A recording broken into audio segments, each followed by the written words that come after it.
భగవంతుడా, నా బిడ్డని మళ్ళీ మామూలు మనిషించి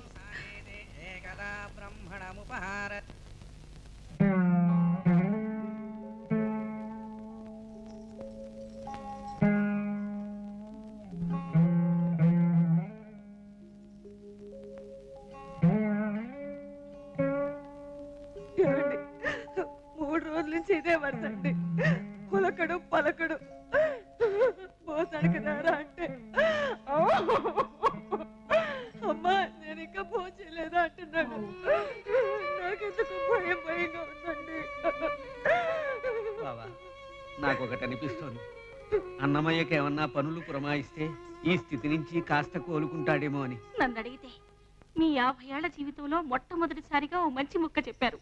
మరైతే మన వాడికి అసలు విశ్రాంతి అనేదే లేకుండా పని మీద పని పురమాయించండి, చక్కున కుదురుకుంటాడు. ఏ పని చేయించమంటావు బావా? ఏ గడ్డో దర్భో కోసే పని. సరే.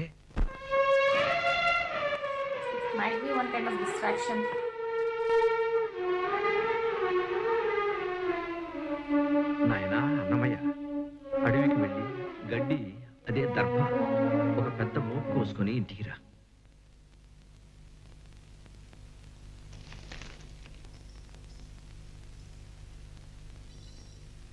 उनकी माँ के डार्क सर्कल्स दिख रहे हैं यार. Like she's so worried for her son.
Doesn't even realize.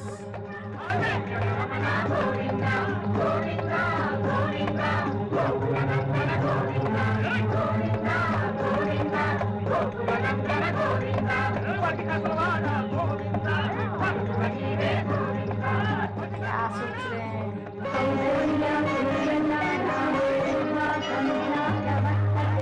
शंख और चक्र. Whoa. What's happening?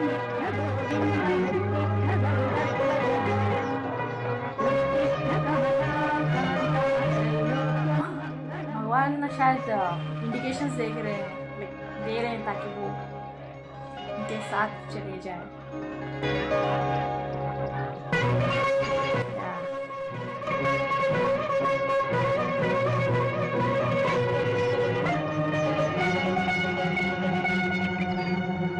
बार बार चप्पल क्यों दिखा रहे हैं?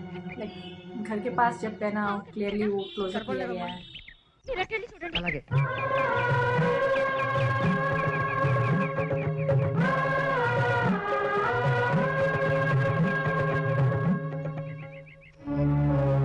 దీపాలు పెట్టే వేళైంది. బిడ్డ పొద్దుననగా వెళ్ళాడు, ఇంకా రాలేదు. నాకెందుకో భయంగా ఉంది. అమ్మా, నువ్వు అనవసరంగా కంగారు పడి మాకు గంగవీరులు ఎత్తించకమ్మా. అన్నమయ్యను తీసుకురావడానికి అమ్మాయిలు ఇద్దరు వెళ్ళారా, వాళ్ళతో పాటు ఊరంతా కదిలి వెళ్ళింది.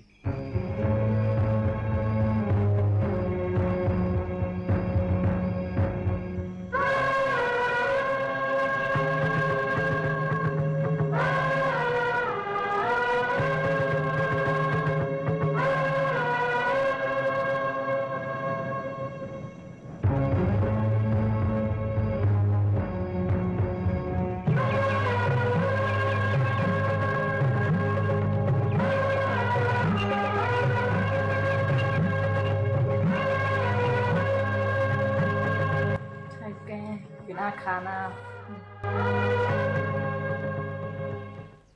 నారాయణ నారాయణ, భక్త జనాలు భోజనాలు చేస్తున్నట్టున్నారు.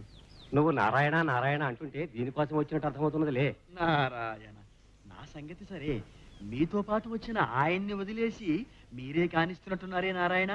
ఆయన పిచ్చాయన తిందువుగా నువ్వురా. నారాయణ నారాయణ, తినటానికి రమ్మంటుంటే నారాయణ నారాయణ అంటామే, రా కూర్చో. ఆ నామమే నాకు ఆహారం నాయన. మీరు కానివ్వండి. నారాయణ కోపిచ్చోడు. నారాయణ నారాయణ, 5-6 రోజుల నుంచి నువ్వు పట్టడి అన్నం కూడా తింటం లేదని, పచ్చి గంగైనా ముట్టడం లేదని భక్తజనం అంటున్నారు. ఏం నాయనా? ఆ హరివాసం చేరే వరకు ఉపవాసం చేద్దామని తాత. అలా అయితే శరీరం అలసిపోతుంది, ప్రాణాలు అవిసిపోతాయి. అసలైపోతే ఆ స్వామి సేవ కోసం చేసే ఈ యాత్రలో అలసిపోయినా అసలు పోయినా పోయేదేముంది తాత. ఆత్మానందం కలిగించే మాటన్నావు నాయన. ఎంత ఆనందింపజేసినందుకు.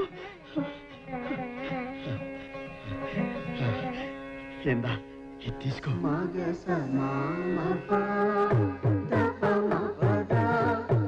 ఇదిగో, ఆ స్వామిని గురించి నీకు రహస్యం చెబుతున్నాను, విను. మద్భక్తా ఎత్ర గాయంతి తత్ర తిష్టామి నారద. సాక్షాత్తు ఆ శ్రీ మహావిష్ణువు నారదునితో అన్న మాటలిది. నారదా, నేను వైకుంఠంలో ఉండను, యోగుల హృదయాల్లోనూ ఉండను. ఎక్కడ నా భక్తులు పాడుతుంటారో అక్కడ తిష్ట వేసుకుని కూర్చుంటాను అని. ఆ ప్రభువుకి గానం అంటే అంత ప్రాణం.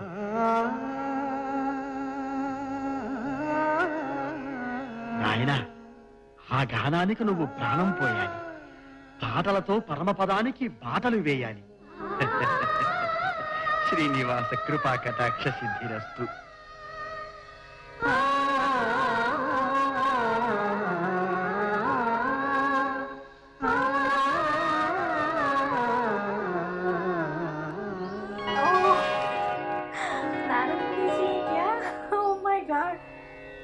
इनको रास्ता दिखाने के लिए आए हैं शायद.